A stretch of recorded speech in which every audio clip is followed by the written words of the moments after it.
Salut, ici c'est Freddy K, premier votre coach en éveil de conscience. J'espère que vous allez bien et que vous êtes en super forme. Bienvenue dans la communauté des tueurs de géants et du programme African Motivation, qui est ce rendez-vous africain qu'il vous faut pour booster votre vie et à réaliser vos rêves. Si toi également, mon frère, ma soeur, tu aimerais avoir des conseils pratiques pour augmenter ta confiance en toi, réaliser tes objectifs et accélérer tes résultats, ceci en s'appuyant essentiellement sur la culture et les réalités africaines, alors sache que tu es au bon endroit et au bon moment. C'est pourquoi je t'invite dès à présent à mener deux actions. La première qui est celle de t'abonner à cette chaîne Freddy K Premier afin de recevoir désormais de façon prioritaire nos prochaines vidéos. Et la seconde, je t'invite dans la barre d'outils à cliquer sur ce lien afin de télécharger gratuitement cet e-book dont j'ai écrit pour toi 10 étapes pour réveiller le lion qui sommeille en vous. Car nous croyons que chacun de nous a ce lion des forêts tropicales africaines qui sommeille en soi et ne demande qu'à être mis en éveil. Donc en lisant ce petit e-book qui n'est que de 20 pages, cela te permettra de te bâtir ce mindset de tueur de géants dont nous prenons dans cette communauté, qui sont tout simplement des personnes qui ont une vision, ont pris une décision et sont déterminés à réaliser ce rêve-là. Alors aujourd'hui, la majorité des gens qui nous conseillent sur le succès ou sur la réussite nous donnent uniquement des astuces nous concernant. Voici comment tu dois faire, voici comment tu dois penser, voici comment tu dois agir. Et finalement, ne nous parle pas des autres. Or, le seul facteur auquel nous n'avons pas et nous ne pouvons pas avoir de contrôle, ce sont les autres. Donc aujourd'hui, mon frère, ma soeur, nous sommes dans une société où nous devons vivre avec des autres, des amis, des parents, des conjoints ou des conjointes, dont ce dernier doit être l'objet de notre vidéo d'aujourd'hui, qui est celui de la vie de couple.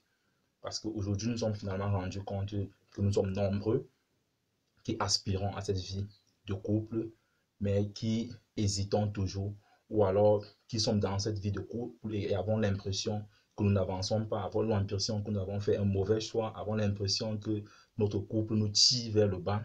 Il y a longtemps, je ne pouvais pas faire de vidéo dans ce sens-là, peut-être parce que je ne vivais pas encore cela, mais aujourd'hui, grâce à Dieu, je suis dans cette relation de couple-là également. Je pense qu'aujourd'hui, je peux partager la petite expérience que j'ai de ce domaine-là avec vous dans cette communauté. Et ceci étant, le but de cette vidéo, déjà, c'est parce que vous avez été nombreux sur la page Facebook à demander à avoir une vidéo sur la vie de couple. Donc, si toi également, tu as des challenges, tu as des choses qui te challengent et auxquelles tu aimerais que nous puissions débattre dans cette communauté, alors n'hésite pas également de laisser cela en commentaire ou alors de m'écrire directement sur l'adresse de la communauté des tueurs de géants. Parce que cette chaîne existe pour vous et elle vit grâce à vous. Donc aujourd'hui, le but de notre vidéo, nous avons intitulé le titre « Pourquoi mon couple m'empêche d'avancer ».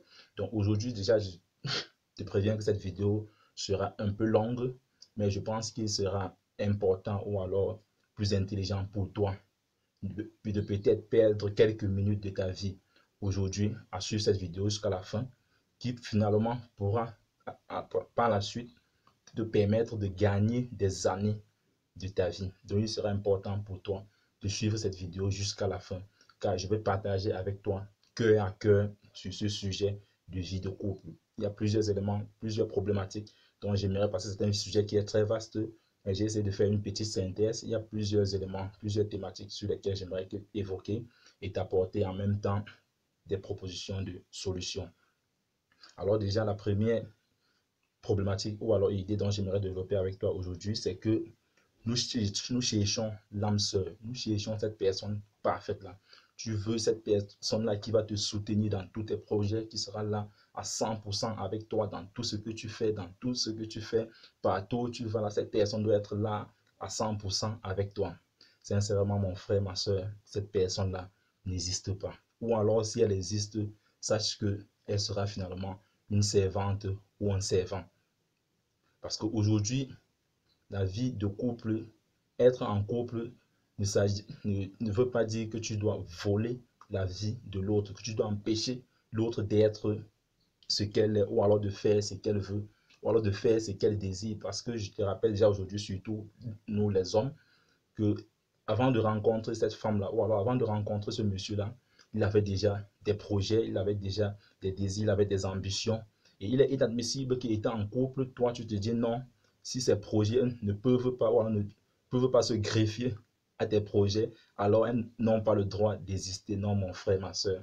Je pense que c'est aussi c'est aussi l'une des grandes causes majeures des problèmes dans les couples aujourd'hui parce que, surtout les hommes, nous nous disons que non, le fait que c'est toi l'homme, tout ce que tu fais, ce sont tes grands projets, tes grandes ambitions. La femme, elle doit que se greffer essentiellement à ton projet, ce qui est totalement faux.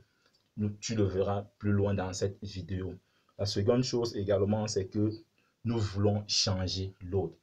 Et ça, c'est la cause même de la majorité des divorces aujourd'hui, parce que nous rendons finalement malheureusement compte qu'aujourd'hui, même dans notre communauté africaine, 2 mariages sur 3 aujourd'hui ne mettent pas plus de 2 ans. Ceci généralement à cause du fait que nous voulons à tout prix changer l'autre. Et en voulant changer l'autre, nous nous retrouvons à vouloir adopter la dictature. Or, la dictature n'a jamais marché. Quand nous regardons même dans les époques anciennes ou même aujourd'hui, c'est pays où l'on cherche à appliquer la dictature, cela finit toujours par créer une révolution. Et la révolution dans le couple, c'est la séparation.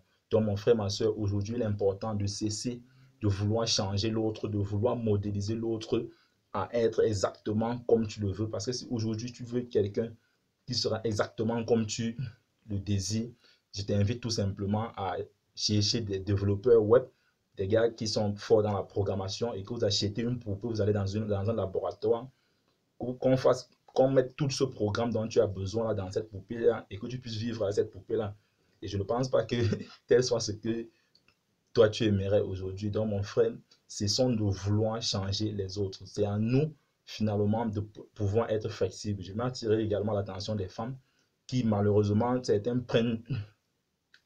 font des veillées de prière tout simplement parce qu'elles demandent à leur Dieu, je ne sais pas, à Bouddha ou à Jésus ou à Mohamed de changer leur mari. Non, mon frère, ma soeur, sache que tu dois le faire pendant longtemps et ça ne marchera pas, tout simplement parce que tu poses la mauvaise question. Cherche plutôt à demander à ton Dieu de te changer parce que c'est toi qui n'arrives pas à être flexible, c'est toi qui n'arrives pas à accepter l'autre tel qu'elle est.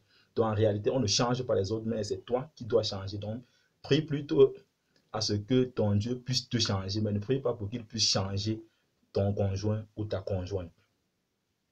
Et la quatrième chose dont j'aimerais partager avec toi également aujourd'hui, c'est que on se rend finalement compte que beaucoup colorent l'amour avec ces fleurs, ces roses-là.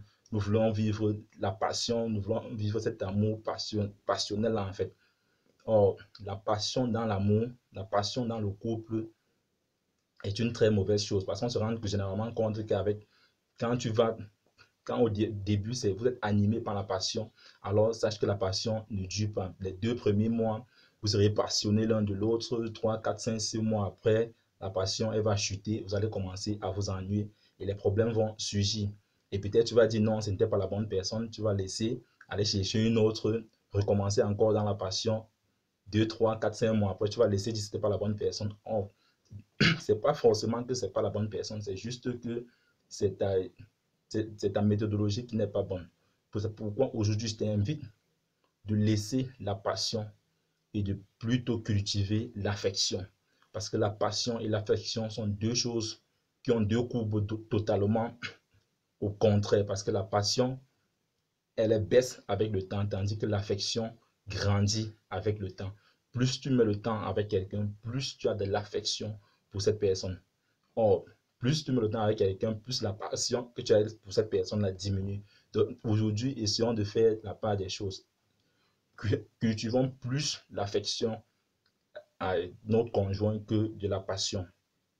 Alors, pour sortir aujourd'hui, j'aimerais te donner quelques propositions en fait de solutions vis-à-vis de quelques problématiques que nous avons soulignées, notamment également celui du fait que déjà dans la vie,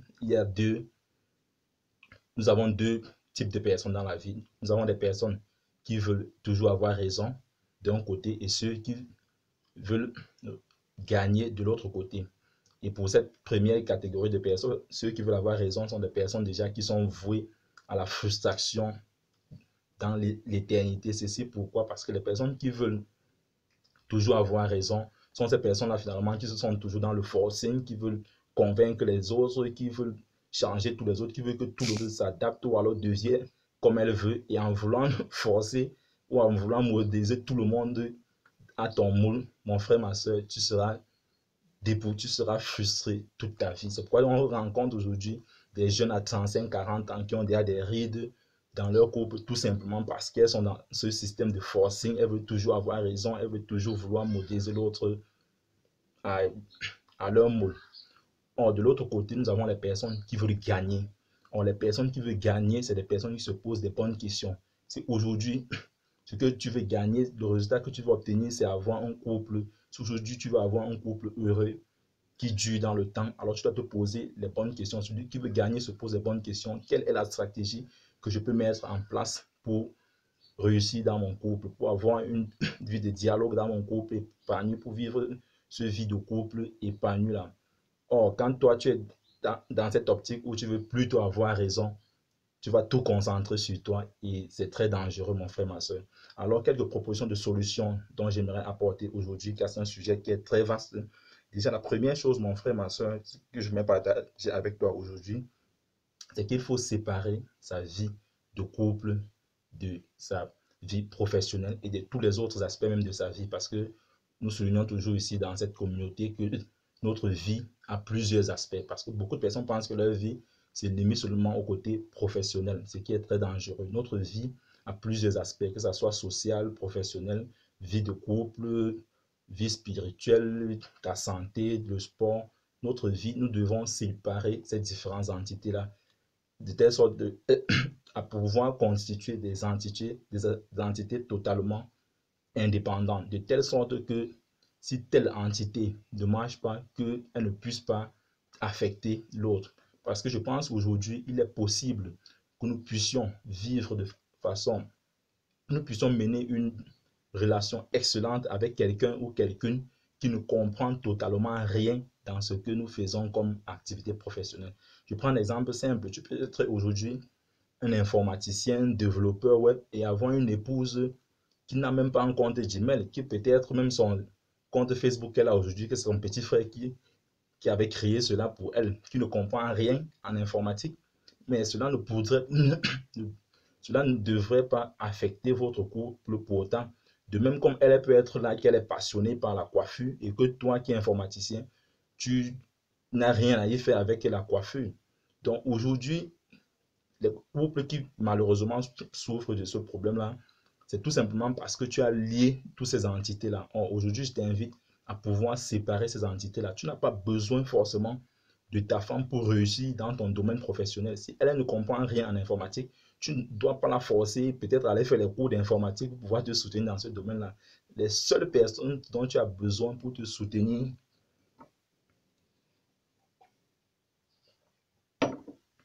désolé, je pense que les seules personnes que tu as besoin pour te soutenir du côté professionnel sont uniquement les personnes, même pas tes parents, même pas tes amis, forcément, mais uniquement les personnes qui ont réussi dans ce domaine dans lequel tu veux exceller. Il n'y a que ces personnes-là qui pourront te donner des conseils, qui pourront t'encourager dans ce domaine-là et que tu puisses réussir, pas forcément ta femme ou ton époux. Vice-versa pour toi, la femme, si tu es passionné par la coiffure, la beauté, l'univers de la beauté, et que ton mari, lui peut, peut ne pas connaître quelque grande chose dans cet univers-là, c'est pas forcément lui qui doit t'encourager dans ce domaine-là, mais tu dois t'entourer des personnes qui sont passionnées par la beauté, qui comprennent des choses dans ce domaine-là. Ces personnes-là qui sont mieux placées pour t'accompagner dans ce domaine-là. Donc, je t'invite aujourd'hui à séparer ces différentes entités-là, à faire d'elles des entités indépendantes. Je pense que c'est ça même qui crée l'équilibre dans les couples. La seconde chose que j'aimerais partager avec toi, c'est qu'il faudrait être émotionnellement autonome. Quand je dis émotionnellement autonome, ici, tu ne dois pas dépendre à 100% de l'autre pour être heureux. Et ça, c'est une erreur que beaucoup commettent aujourd'hui. Beaucoup dépendent, surtout les femmes, dépendent à 100% de leur mari ou alors de leur épouse pour être heureux. Et c'est très dangereux, mon frère. Parce que si demain, elle n'est plus là, alors tu as comme l'impression que ta vie n'a plus de sens. C'est pourquoi dans certains couples aujourd'hui, quand l'un meurt, l'autre se sent déprimé, a comme l'impression que la vie n'a plus de sens et a du mal à pouvoir se remettre et à pouvoir continuer à vivre. Donc, c'est pourquoi je t'invite aujourd'hui, mon frère, ma soeur. L'autre est là pour contribuer à te rendre heureux. Mais si tu es dans cette vie de couple où c'est l'autre qui te rend à 100%, où tu as besoin de l'autre finalement pour être à 100%, où tu as besoin de l'autre à 100% pour être heureux, non, mon frère, c'est pas vrai, c'est pas bon. Si tel est le cas aujourd'hui dans ton couple, sache que peut-être l'autre est juste là en train de te suivre, peut-être parce qu'elle n'a pas le choix, parce que généralement, c'est surtout nous les hommes qui tirons la balle de notre côté. Sache que peut-être elle est là en train de te suivre, toi tu es heureux, mais elle de son côté, elle déprime tout le temps. Parce que tu lui demandes trop, tu ne dois pas demander à 100% que l'autre soit là à 100% pour que tu puisses être heureux. L'autre est là pour contribuer à te rendre heureux.